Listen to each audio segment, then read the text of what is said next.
Assalamualaikum warahmatullahi wabarakatuh. Perkenalkan kami dari kelompok 3 dengan anggota pertama itu saya Mutia Nadila sebagai moderator dan saya Sri Nur Fadilah sebagai pembicara utama. Nah, hari ini kita akan membahas mengenai materi kontrak bisnis yang ada dalam mata kuliah aspek hukum dalam bisnis.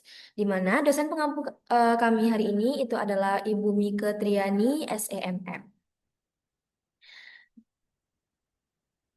Oke, untuk pembelajaran yang akan kita pelajari dalam materi kontrak bisnis ini adalah yang pertama pengertian hukum kontrak, yang kedua ada risiko wan prestasi, ada macam-macam kontrak, ada perjanjian menurut prinsip ekonomi syariah, dan selanjutnya kita akan membahas kasus yang sesuai dengan materi pembelajaran kita pada hari ini. Oke, kita masuk kepada materi pertama, itu adalah pengertian hukum kontrak yang akan dipresentasikan oleh rekan saya, Dila. Kepada Dila, disilakan. Baik, terima kasih kepada moderator. Untuk materi pertama itu ialah pengertian hukum kontrak. Nah, kontrak adalah suatu perjanjian yang mengikat dua pihak atau lebih berdasarkan kesepakatan yang memberikan akibat hukum secara timbal balik. Artinya, setiap pihak yang terlibat dalam kontrak memiliki hak dan kewajiban yang harus dipenuhi sesuai dengan isi kesepakatan tersebut.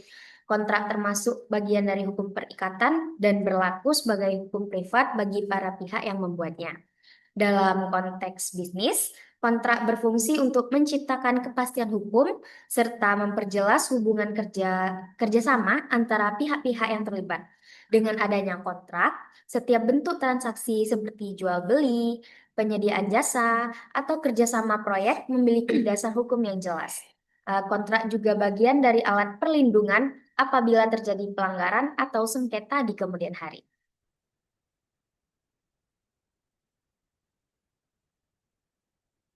Selanjutnya ada resiko wan prestasi.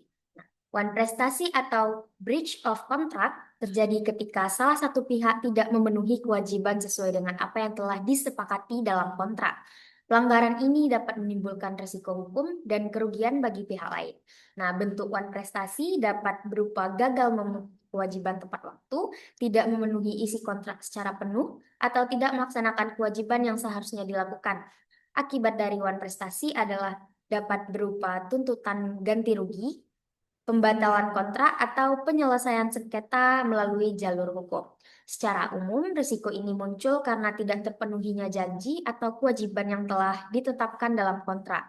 Oleh karena itu, dalam praktik bisnis, klausul mengenai sanksi dan penyelesaian sengketa biasanya dicantumkan untuk mengantisipasi kemungkinan terjadinya wan prestasi.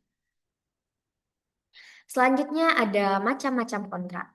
Nah, dalam studi hukum, kontrak dapat dikelompokkan dalam berbagai cara, antara lain berdasarkan tujuan, isi, atau cara pelaksanaannya. Nah, pengelompokan ini membantu memahami fungsi dan karakteristik masing-masing jenis kontrak.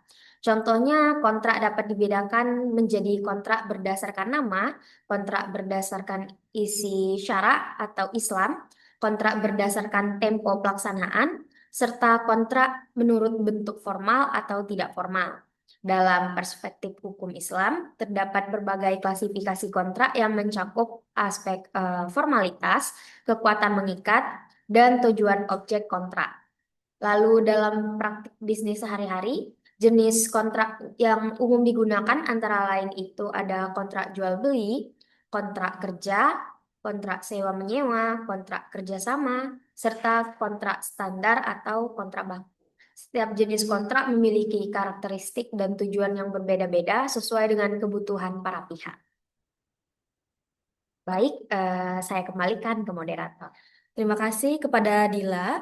Nah, selanjutnya itu adalah materi perjanjian menurut prinsip ekonomi syariah. Nah, dalam hukum ekonomi syariah, kontrak itu biasa kita sebut dengan akad. Nah, akad itu harus memenuhi beberapa syarat dengan hukum Islam. Di antaranya, yang pertama itu adalah kedua pihak bebas menyetujui akad. Nah, kalau misalkan kita membuat hukum, maka kita harus memiliki persetujuan dari masing-masing pihak yang akan membuat perjanjian tersebut. Lalu tidak ada unsur riba atau bunga, tidak ada ketidakjelasan atau garar, lalu adanya kejujuran, kecakapan, dan persetujuan. Nah, persetujuan ini dalam Islam biasa kita sebut sebagai ijab kabul. Nah, akad ini mencakup asas kebebasan kontrak, persamaan hukum antar pihak, dan kejujuran tentunya. Akad syariah dipakai untuk beberapa transaksi di dalam Islam, di antaranya ada murabahah, mudorabah, musyarakah, ijarah, dan akad lain yang sesuai dengan prinsip Islam. Nah, akad syariah digunakan dalam berbagai transaksi tersebut. Dengan demikian, kontrak dalam ekonomi syariah tidak hanya mengikat secara hukum, tetapi juga harus sesuai dengan prinsip nilai moral dan etika Islam. Nah, ada nih kasus sederhana yang kami munculkan. Misalnya, sebuah perusahaan menjanjikan pengiriman barang kepada klien sebelum tanggal tertentu, tetapi tidak memenuhi deadline sesuai kontrak. Misalnya gini, saya memesan kurma dari Arab dan harusnya sampai ke Padang itu pada tanggal 21 Februari. Namun pada tanggal 23 Februari ini kurma tersebut belum sampai. Nah, di sana saya bisa melakukan kayak misalnya penalti atau eh, apa ya, perjanjian dari pihak yang dengan saya itu bisa kena uang dispensasi gitu, kompensasi atau ganti rugi. Makanya di sini akibatnya klien berhak mengklaim bahwa terjadi one prestasi. Nah, hal yang terjadi kepada saya itu yang dinamakan dengan one prestasi dan pihak kontraktor harus memberikan kompensasi atau ganti rugi sesuai perjanjian kontrak. Oke, semua materi-materi yang telah kami sampaikan tersebut itu ada dari beberapa sumber, ada Britannica.com, ada Investopedia.com, ada Wikipedia, ada alfadilah.myid, ada juga dari jurnal Elsevier. Nah, bisa kita tarik kesimpulan bahwasanya kontrak bisnis ini merupakan dasar hukum yang mengatur hubungan kerjasama antara dua pihak atau lebih agar tercipta kepastian dan perlindungan hukum.